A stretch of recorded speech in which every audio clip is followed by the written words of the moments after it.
Yendo number uno, yesu number uno, yeah. Number uno, yendo number uno. Si chocha. What is working in my life, working in my life. Praise the Lord and a very good evening to you. Thank you for joining us for yet another episode of the ANGAZA show. And this day, I want us to understand and also analyze the concept of exams, results, handling failure, and above all, even handling success, because both of them need to be handled with a lot of wisdom and very keenly. When the KCP results came out, there was a lot of shock. Basically, I think this was the KCPE that many expectations were not met. And these young kids, majority could not handle it. They looked like this was it about life. Now KCSE is also out. I know the psychology of Kenya is that if you are not in the university, it looks like you've not made it in life. Just looking at the current results, more than 700,000 students never made it or never scored the intended grades that is needed for them to attend the university. Of course, we know there are options, the TVETs, the polytechnics, but there is a very big emphasis on university, and it looks like when you go to the university, you've made it in life. Those who are outside, the story is different. But we want to talk to this class 8 and also this young child who has just cleared Form 4, and personally they feel like, no, this is not what I worked for, this is not what I expected, or also you got what you expected.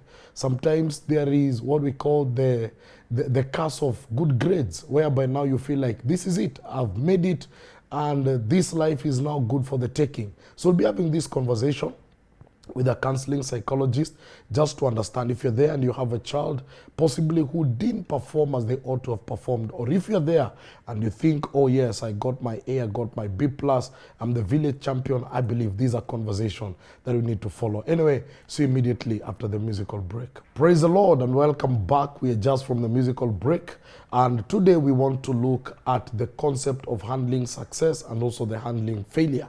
I want to appreciate Zaneri Hotel for giving us this facility so that we can have this conversation. Now, the exams are out, both KCPE and KCSE. Where I sit as a pastor, I think I had to cancel a few people just to tell them this is not the end of life. In Kenya, exams are very key. Even the day of announcing is like a national holiday. Every business stops. And the point here is that there is always competition between this school and that school, between this grade and that grade, between this school, how many people they took to the university. Of course, it's a good thing to do that. Now, I saw the KCSE results, and 700,000 never made it to go to the university. How will they handle the news with the current social cycle, setup of our nation? And how will they go through it? And today I have a guest, and she's a counseling psychologist, and I'll allow her to introduce herself. Thank you, Pastor Tiff, for having me in the show. Yes. My name is Lucy Kangeve. I am a counseling psychologist and also a community psychologist. I'm in private practice where I have therapy sessions with especially young people, adolescents, even families, because I believe families and adolescents, you cannot separate. Yeah. Families and children, you cannot separate. So when I'm seeing children and adolescents, I also see families in the process. Yes. Yes. Let's talk about exams, and let's begin from your level. Did you go to the school that you wanted to go to, and did you get the grades you wanted to get? Let me say I went to schools after my primary education. The first one was from those ages where we used to go to high school and then higher education. Yeah. So for my O-level, I went to the school that I wanted. Okay, I cannot say exactly, but I was happy with the school. For the A-levels, really not the school that I wanted. Okay. Yes. Back in your days, I believe it was even worse than our day. It was. Because it was do or die. It was. The only thing a parent could give you was education. It was. How did you manage when you realized this is not what I wanted, but I am here? Yeah.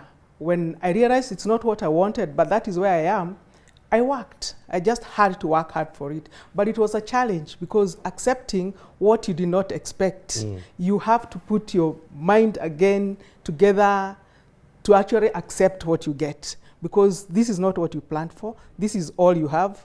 And there's no other way out. You just have to do it. Do you think Which affected me greatly, I can say that. It affected It you? affected me greatly. Even my performance was not as good as it would have been because I did not, the school was not my choice. Okay. Yes. So there was that contention of this is not where I wanted to go. Yes. But finally I am here. And then I was coming from a better school. Okay. So the school that I went to was not as good as the one that I was in. So fitting in was a bit difficult. And we've seen that because there are parents who fully invest in their primary education. Yes. Sometimes they have no choice on the secondary that the child goes to. True. What will be the advice, especially not to both the parent and also the child, especially now those who are going to Form 1? Okay, sometimes we don't have much choice. And what it requires is that you prepare your child, maybe where they are coming from, especially like I've seen it. I've even seen it in therapy, by the way, where you have a child who is coming from a private school, a very good primary private school and academy, very good, but then they go to a public school where there are so many people, they cannot find their space or their place in it, and they get so discouraged and disappointed, and most of them are asking for transfers. They are not able to cope. But I think it's the part of the parent to prepare the child all the way. Okay. Before they get there and even after they get to the school, just prepare the child and encourage the child and let them know that it will not always be like they have a small class. There are schools where there are big classes where you may have to actually make your presence be felt because it will not automatically be felt. Yeah. Someone said the generation of the 80s, the parents spoke to the children. But the generation of the 90s, the children are speaking to the parents. That is true. How do we handle that crisis? That is very true. In such a matter, because I've seen students, amenunuliwa uniform, kila kitu amepelekwa shule, amesema huku sisomi. Sisomi. And two days later, amerudi nyumbani. And parents are stuck. Let's assume now we are dealing with a real case. There's a parent here and there's a young person here. How do we begin to address the young person? First of all, it depends on the relationship they have with the parent. The relationship that the child and the parent have is very, very important. And that is not developed at that particular time. Okay. This is something that develops along the journey with the child. And if there is a good relationship, then it is possible for the parent to be able to explain to the child the situation that they find themselves in and explain that it may not be what maybe they expected, but with the encouragement, with the support of the teachers, the support of the parents, it can still be good for them. And then also, I found this issue of children, just because they don't want to be in a particular school, they come back and tell the parents, I can't, I don't want. And they're not giving reasons. I think it's very important for the parent to try and understand the exact reasons why the child says they do not want the schools. Some reasons may be genuine. By the way, they may be genuine, but there are some that they just feel, no, this is not what I wanted, and I don't want. And now they are coming to tell the parent all sorts of stories. So it is the onus is on the parent to try and establish exactly what is the reason. Without that, then you will not be able to handle it. You will not even be able to handle the feelings and the emotions of the child. So it is important to understand where it is coming from. So let's assume, we are still on this results matter. Let's assume the child comes and says, this is not the school that I wanted, and I don't feel like I want to go to this school. I have a case scenario where a young man performed very well. He was called to Mangu, but the father did not have the money to take him to Mangu. So he took him to a local school. And the young man said that was the opening of, feeling like his life is done. And he even got into drugs, got into very funny characters because he said, I had worked for this. Because remember, we are dealing with both success and failure. There are those who've worked hard, but suddenly, possibly their parents cannot afford. And so they have to compromise what they had selected to take them to where they can afford, maybe a day school or something close to that. And there are those who literally, they never scored what they wanted to score. And now they found themselves in a school and they feel, no, this is not where I want to be. It looks like this school defines me. How do we deal with those two cases? There's this, especially in Kenya, of schools that are perceived to be very good. There's a perception that certain schools are very good, and if you get a certain grade, you can only go and make it in that particular school. But we had it yesterday. There are even national schools where you find people with even D minors. Yeah. They went to those schools, but they scored a D minors. So actually, the issue is, how do you explain to the child? How do you support the child? Because it is actually, the essence is here is support. Okay. If you cannot afford to take your child to the school that they were called, you can only take them to maybe, like you said, a day school or a local school where the parents can afford. It means what that child needs now is total support, through and through. You cannot leave them any minute, because for sure, if you leave them, then they'll feel they are on their own, that the system failed them. You as a parent, you have failed them, so nobody cares about them.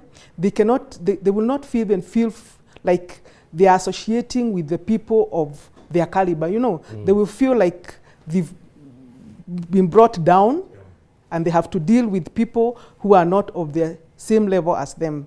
So support here is key. Okay. Support from the parents, support from the system, whichever system they are in, even the church, and also the peers who may be available, and the mentors that the parent can be able to connect with the child, because that's another issue. Actually, as parents, we may not have everything that we want for the children. We may not have everything that the child needs, but we have networks, we have connections, we have people who can come through and mentor these children. If, for example, a child says, I wanted to be a doctor, and from the results, they qualify to be a doctor, but they are not able to they were not able to go to the school that they needed to go with that grade. As a parent, is it possible for you even to organize for mentorship for that child with a doctor, so that they feel there's somebody who is working with them, encouraging them, and telling them by the end of the Form 4, the grade that you get is the one that will determine whether you become a doctor or not at that time. Yeah. Wow, that's powerful. I remember when we got to the university, there was a common joke where they called and they said, those who are doing medicine, those who are doing engineering, those who are doing pharmacy, and then they said, and others. and some of us were in the others. And I think there are those traditional emphasized careers. Yes. That if you're not a doctor, an engineer, a lawyer, an accountant, it looks like they're prestigious in them. Yeah. But those of us who are outside totally understand that the globe is a very open space, and the opportunities are so many, and you can make it in any field. Yes. The skills are not always determined by the university certificate. I can tell you for sure, where I'm coming from, before I became a counseling psychologist, I was a HR manager in a corporate company. And I used to see people coming in with very beautiful CVs and very good grades. Perfect grades, what you're looking for. In fact, when you're shortlisting, you shortlist before you get to meet somebody. When you're shortlisting, you will see somebody has a very well-presented CV. The grades are very good, they've done very well, the degrees, whatever. But when they come in for the interview, it's something different. They cannot even be able to express themselves. It gets even worse when they manage to be, what do you call it, interview smart. You know, you can these days you can be interview smart. And you come in, we take you in, and then we give you a job, and you cannot perform. Yeah. And there are so many things that will make you not perform. You can have the grades, you can have the knowledge, you can have the education, but how about the social skills that will help you, the emotional intelligence that will help you relate with the people in the organization? Okay, we'll pick that immediately after the break. So we're just having a very open conversation concerning the results that have been released and how the students and even the parents need to deal with the whole matter, because sometimes it is the voice of the parent that really affirms and confirms you have failed. And, you know, we've paid a lot of money and it looks like, you know, this is not what we expected from you. We'll be picking it up immediately after the musical break. My name is Odhiambo Kimia, and I was studying at high school. I was at Don Bosco Day Secondary School, and I got a B-.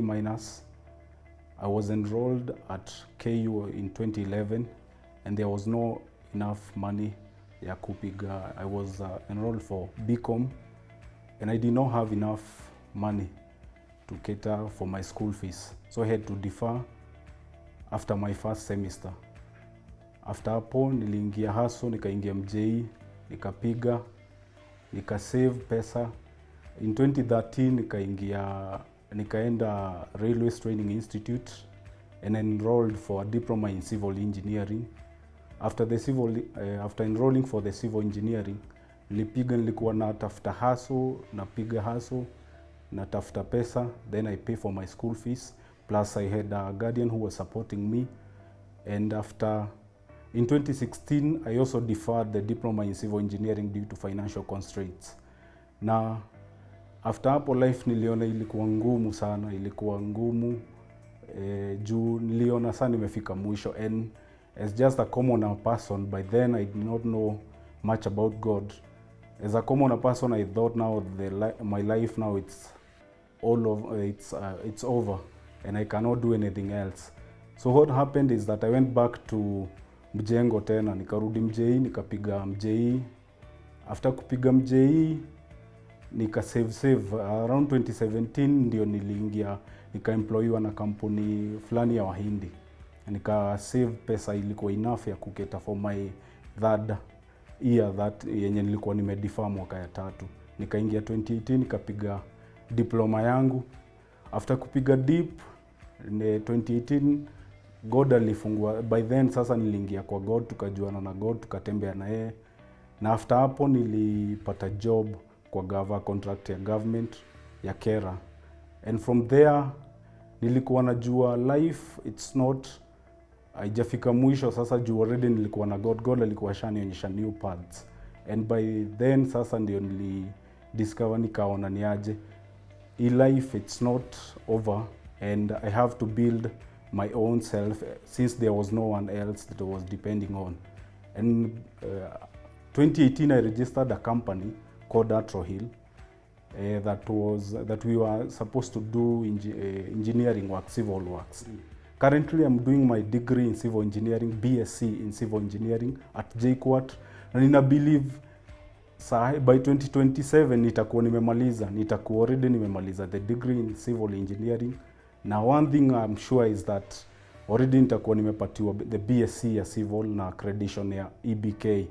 Na na believe hakuna jane ya msee yenye ni lost, hata wenye wamepiga exam saa hii ati jane yako ni lost. Unaweza anzia anywhere.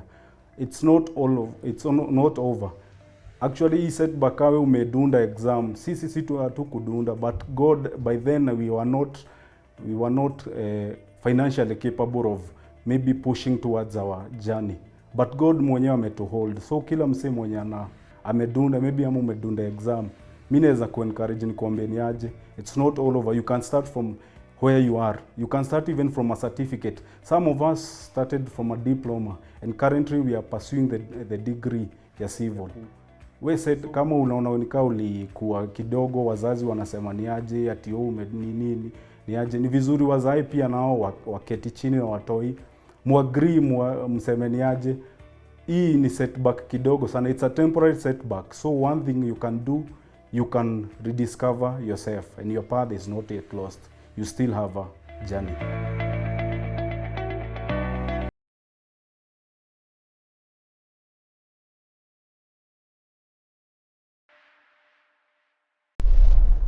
So indeed, welcome back, and thank you for those who are joining us right now. We are talking about the current results that have been released. There is jubilation, and in other quarters, there is sorrow, because the culture of Kenya is competition. You know, there are these standards that have been set.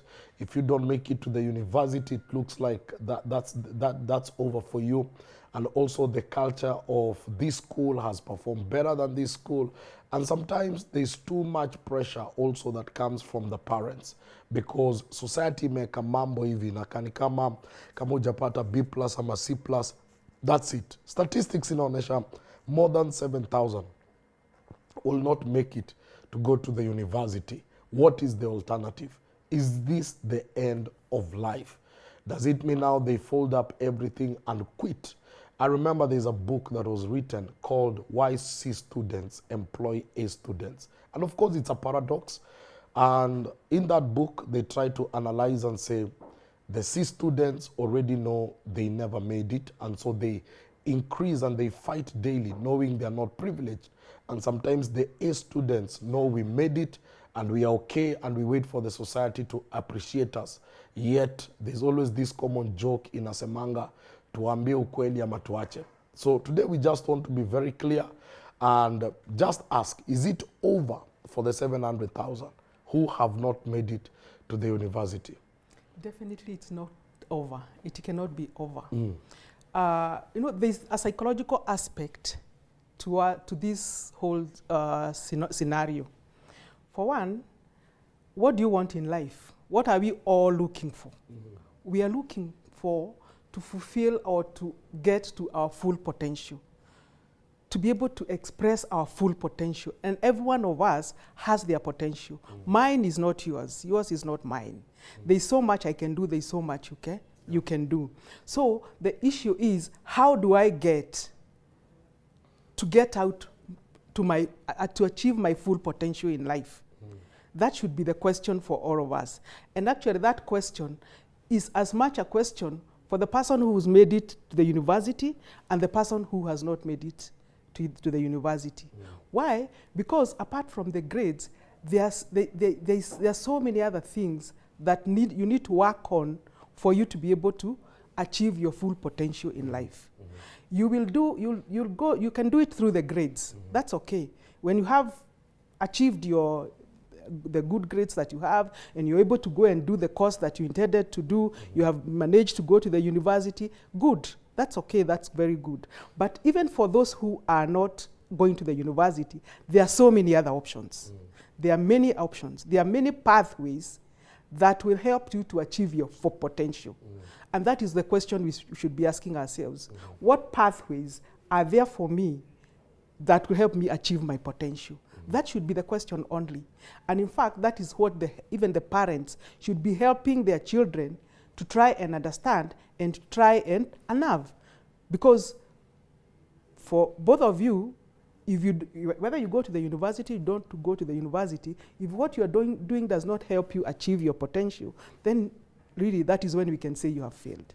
Yes. Otherwise, failure is not now. We cannot say you have failed because you got a grade. Yes. You are a failure because you didn't get a good grade. You failed in a subject. You failed in a test. But that does not make you a failure. No. There are so many other ways.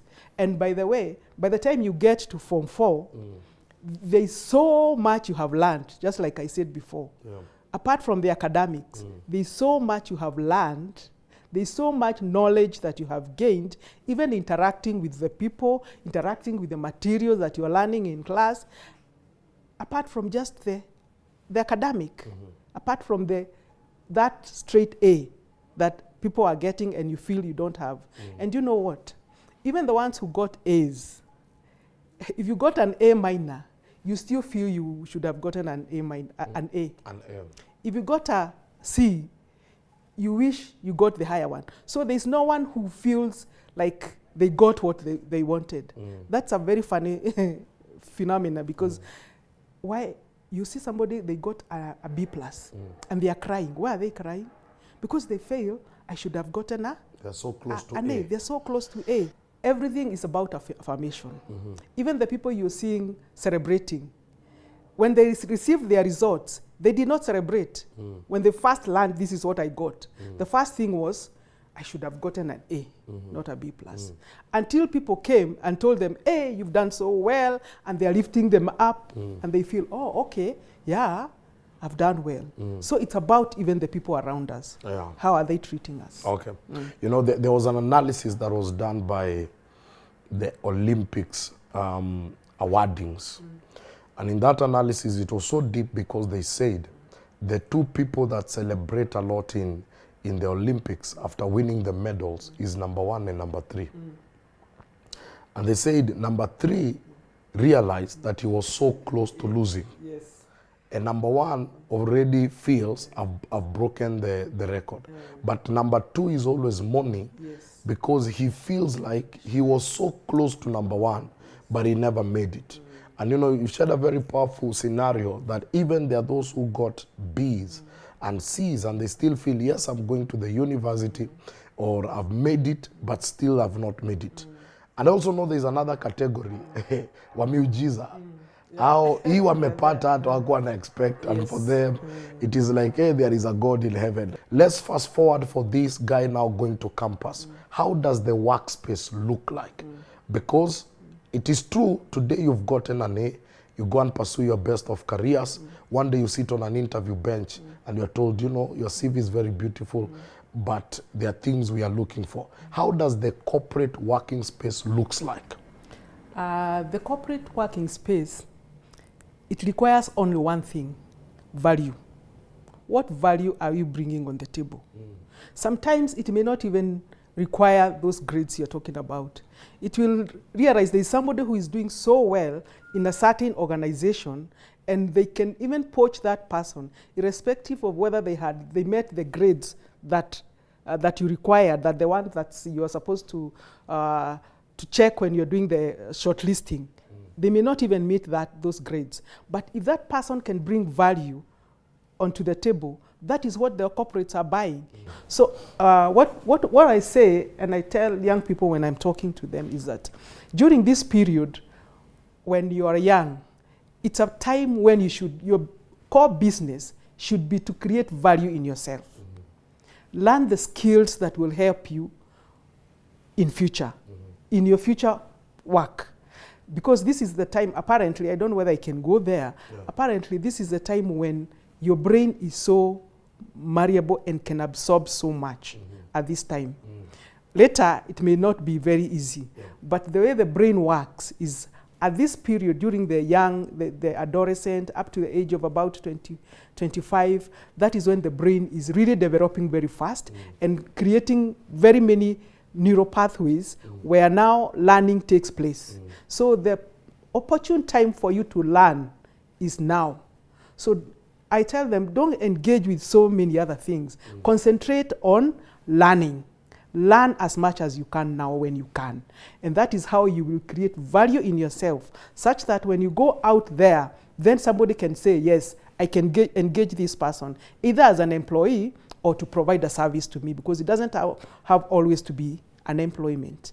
You could also create value such that people are looking for you to buy what you have as a skill. Okay. Yeah. So at the end of the day, there must be value addition. Yes. What are the alternatives? Let's talk about, you never made it to the university. Yes. What are the alternatives?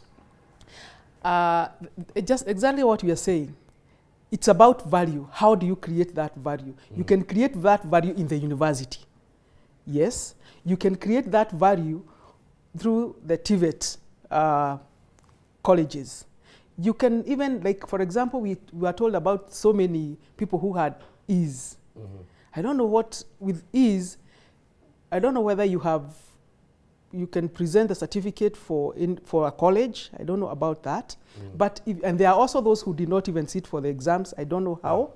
But I'm thinking, if you cannot make it even to any college, there's still where you can go to somebody and they can train you in a trade that you want. So the options are there, and there are many. Yeah. So whatever grade you got is not a verdict. It's not a verdict. There are many, many options. I can feel, I wanted to be, in the hospitality industry. And I did not get the grade that will allow me to go to the hospitality industry. I can align myself with somebody who is doing that, hospitality. Even like, for example, let's be very practical. You see the outside catering, the people who do outside catering. Yes. I can align myself with that. And then I'm at their mentorship. And I will learn. I will learn so much such that I can create value in myself as we are talking.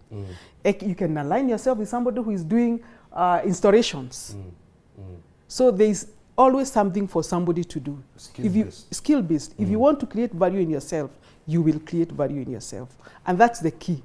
Yes. In concluding, maybe what is that one thing that you want to share with these young people, even as they pursue life? I know this is a phase of their life. There are many other exams that they need to pass. This is just one of them. Yes. Yes. That is true. Because there's an area, like I'm saying, for you to be able to achieve that which you want to achieve, to live your full potential, there are at least 5 areas that you need to take care of. Okay. These 5 areas include, you need to be connected to people. You cannot live in isolation. You need to be connected to the environment. So this is the age of social media. Yes. So we need physical people around us. We need physical people around us. Okay. For sure, we need physical people around us. And that is how we learn how to relate. Even communication, you don't learn communication on social media. You learn communication when you're talking one-on-one with others. Okay. The other thing is, like we said, you need a competence. What are you bringing to the table? Okay. You need a skill. And like you said about the skill-based pathways, when you have a skill, the market is not only in Kenya. You know, the market is so big. It's global, anywhere.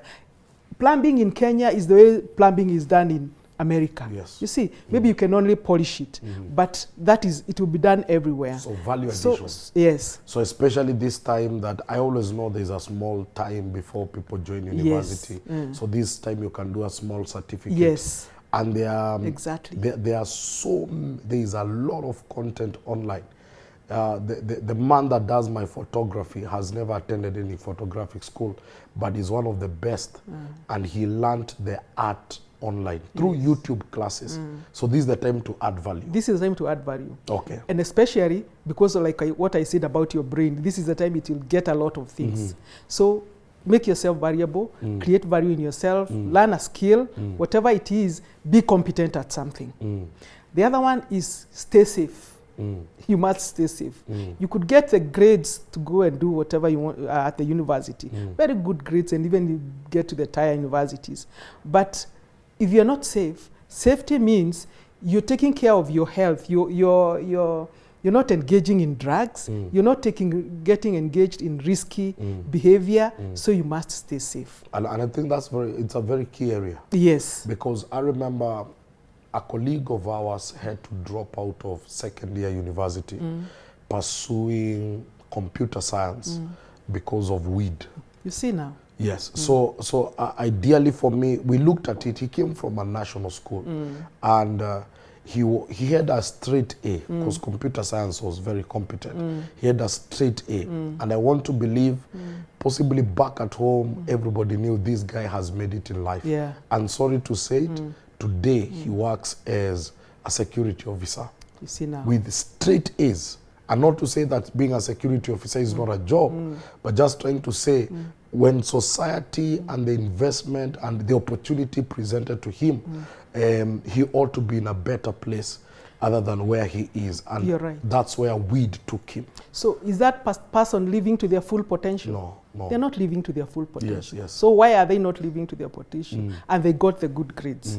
They did not take care of their safety. Of their safety. Yes. The other one is you need to stay healthy, emotionally, physically. Take care of your emotional health, take care of your physical health, take care of even the way you eat, nutrition, the way, whether you sleep, you know, there's this other issue of sleep. Yes. And especially sleep is a big problem now. It's a crisis, actually, especially for the young people. And you know why? Because they want to stay long hours in the night. Somebody is sleeping at around 3. What are you doing to your circadian rhythm? You're damaging it. So even when you go to work, What is circadian rhythm? it's the it's the way your biology clock, the one that tells you now it is night, you sleep. It is day, you wake up. You know, there's something like that in your brain. There's a hormone that is released when it is time to sleep. But now you have destroyed that totally. So that even when you go to work and you're supposed to report to work early in the morning, it's when you just slept, so you're waking up. What is going to happen in the morning? There's going to be a crisis. You'll not be able to wake up and do what you're supposed to. Even during the day, you'll not be able to concentrate in work. So it's important to take care of such things. Wow. Yeah. Wow. So holistically, your psychological well-being is so key for you to be able to achieve your full potential. That's what we are saying. And this is just a part of life. It's a part of life. There are many other exams. There are many other exams. That will not be announced by the government. This is actually, this exam is just one in so many other things. So many other areas you'll be tested in. Some of them you'll be tested in formally, others informally, but you must take care of all of them and know that you didn't get this, but you will get many others. Wow. Yeah. Wow. Thank you very much for the insight and also the counsel. I know whoever is listening, personally, I will say getting an A is a very good thing, and congratulations those all who made it to go to the university, even those who made it to go to their dream high schools. Congratulations. There's no problem with that. And even those who feel like they are left out, remember, this is not the end of life. One man said the difference between schools is uniforms. You can go to a national school and still fail. And you can go to a school that does not have such accolades and still perform. The teachers of every school are trained in the same universities. In fact, you'll be surprised that we don't have teachers trained to run national schools. All teachers graduate and they are deployed to different schools. So just remember, tofauti ya shule ni uniform. Hiyo ndo ina matter. What matters is who you are and whatever you're going to do there. And number 2, remember, A is not the beginning of life, neither is an E the end of life. Life is an open book, and life is dictated by many factors other than grades. And one mentor told me, I believe your value system is more powerful than your grades system. Anyway, God bless you. See you at the Crossroad segment. Lord, I'm so glad. Welcome, and this is the Crossroad segment. And I want to say thank you to Zaneri Hotel for availing this space for us to have these conversations. What you need to understand about exams, especially in any third world country where facilities and opportunities are very rare, is that there must be a system of elimination, and there must be a system that allows us to give opportunities to them through the little facilities that we have. Our current capacity of universities does not match the current capacity of those who graduate and those who even clear Form 4. We have almost 1 million plus doing the exams, but our current capacity is almost 300,000. If it was you, what would you have done? Of course, create a system which eliminates, and in that elimination process, it means there are those who are privileged to get it, and some are not very advantageous to get it. For me, exams, they don't test intellectualism. Exams, they don't test competence. Neither do exams really reflect who we are. People sit in exams in different phases and times of their lives. Some it is in the very season of the excitement, some in very times of battles. Environments and situations really matter. But what I want to tell you, this is not to say that going to the university is a wastage of time. No. If you got the opportunity, please go there and read.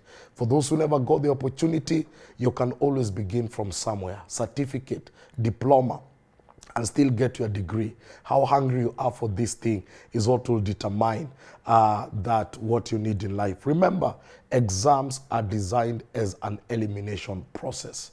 There are very few opportunities, and so the axe must fall somewhere. So don't look at your grades and think that's who you are. You are beyond the grades, and I've seen great men in this nation who went beyond what the description of the grades were and decided to defy the orders. You know yourself, you know the potential, you know your abilities, you know your capacity. And I want to tell you, beginning from somewhere is also very important. Life is beyond the results we get. Though sometimes because of the ecosystem we need the results, but life is beyond the results that we get. I love one preacher who shared a story and said when he looked at his results, he had to ask a very prominent question: whose report shall you believe? And he said, I choose to believe the report of the Lord, that indeed there is the purpose of God upon my life. That is not to encourage you to be a joker in school, but that is to tell you, when you give your all and you look at the results, don't allow them also to define you. Life is bigger than the results we are getting now. So may God bless you. Please arise, shine, manifest. Go to those TVETs, go to the polytechnics, go to that university. Wherever you get an opportunity, get a skill, add value to your life. Let's meet on this open field called life. They called it a human race because this is a race of humans. Otherwise, God bless you and see you next Saturday. Pastor Tim Mwangi, Zaneri Hotel, and also I want to say thank you to KBC and the amazing production team. God bless you.